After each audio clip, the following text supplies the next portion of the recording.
যানজটে ঢাকায় নির্ঝঞ্ঝাট পথ চলা যেন অসম্ভব।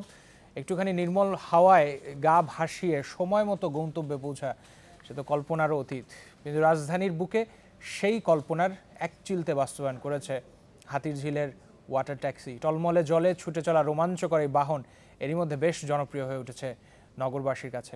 আসিফ জাহাঙ্গীরের রিপোর্ট, ছবি তুলেছেন মুমিনুল ইসলাম মুমিন।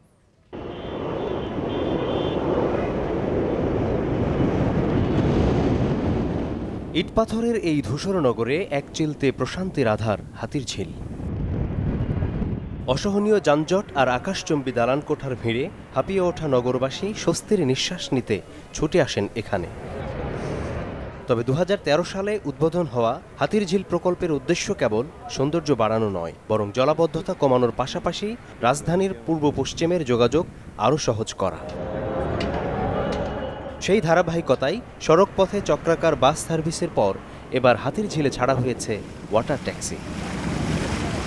ঢেউ লেগেছে জমে থাকা জলে, অবিশ্বাস্য রূপে বদলেছে পানির রং, দূর হয়েছে দুর্গন্ধ।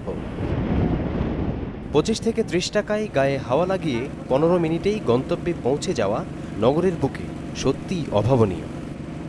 নতুন হিসেবে প্রকল্পটা খুবই ভালো লেগেছে আমাদের, বাট আমি মনে করছি পাবলিক ট্রান্সপোর্ট হিসেবে যেহেতু এটা ব্যবহার হবে, সংখ্যাটা যদি একটু বাড়ানো যায় এবং প্রাইসটা যদি আরেকটু রিজনেবল করা যায়, আমার মনে হয় যে এটা আমাদের জন্য আরও একটু হেল্পফুল হবে।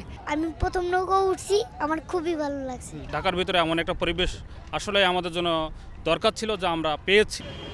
বর্তমানে এই ওয়াটার ট্যাক্সির সুবিধা নিচ্ছেন দৈনিক ১ থেকে ১,৫০০ মানুষ। তবে ছুটির দিনে যাত্রীর চাপ বাড়ে কয়েক গুণ। গুলশান একে যাব বাচ্চাদেরকে নিয়ে ঘুরতে, প্রায় আধা ঘন্টা লাইনে দাঁড়িয়ে আমি টিকিট পেয়েছি। ভাড়াটা বাচ্চাদের না নিয়ে যদি শুধু বড়দের নেওয়া হতো তাহলে মনে হয় ঠিক ছিল। বিএফডিসির মোড় থেকে রামপুরা সেতু ও বাড্ডা সংযোগ সড়ক পর্যন্ত ২ রুটে ২টি করে চলছে মোট ৪টি ওয়াটার ট্যাক্সি। অল্প সময়ে জনপ্রিয় হওয়ায় আগামী মাসে আরও ৬টি ওয়াটার ট্যাক্সি নামাতে যাচ্ছে কর্তৃপক্ষ। নগরবাসীর সাড়া পেলে গুলশান লেক হয়ে বাড়িধারা পর্যন্ত এই সার্ভিস চালুর ইচ্ছে তাদের।